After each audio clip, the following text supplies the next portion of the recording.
ચોમાસાની સિઝન આવી ગઈ છે અને એ સમયે કાર માટે સૌથી જરૂરી છે તેના વાઇપર.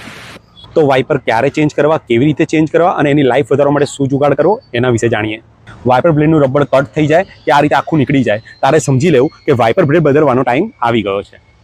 90% કારમાં આ ટાઈપની મેટલ બોડીવાળી વાઇપર બ્લેડ આવે છે. એને તમારે અપ કરવાની છે. અહીંયા નીચે તમને બટન દેખાશે, એક પ્રેસ કરી અને આની નીચેની તરફ તમે ખેંચશો એટલે વાઇપર બ્લેડ નીકળી જશે. અને નવી વાઇપર બ્લેડ આ રીતે તમારે ખાલી આની અંદર નાખવાની છે અને અહીંયાથી પ્રેસ કરવાની છે એટલે આ લોક થઈ જશે. પણ જો તમારી કારની વાઇપર બ્લેડ નવા જેવી સારી કન્ડિશનની હોવા છતાં ગ્લાસ પ્રોપર ક્લીન નથી કરતી કે અવાજ કરે છે, ત્યારે વાઇપર બ્લેડ બદલી અને મોટો ખર્ચો કરવાની જરૂર નથી.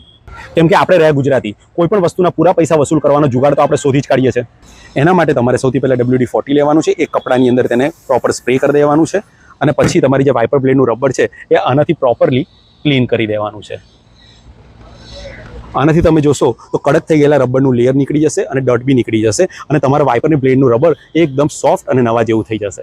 આ સિવાય તમારી વાઇપર બ્લેડ સારી કન્ડિશનમાં છે કે નવી નાખેલી છે તો પણ પ્રોપર કાચ ક્લિયર નથી કરી શકતી, ત્યારે તમે ગેરેજવાળા પાસે જશો તો એ પૂરો આર્મ આનો બદલવાનો કહેશે અને ખોટો ખર્ચો કરાવશે.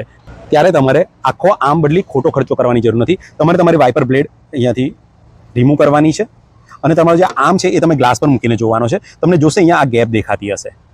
ઓકે, હવે તમારે આર્મની અંદર આ રીતે ડિસમિસ ફિટ કરવાનું છે અને ઓપોઝિટ સાઈડ પ્રેસ કરવાનું છે એટલે એ સીધું થઈ જશે.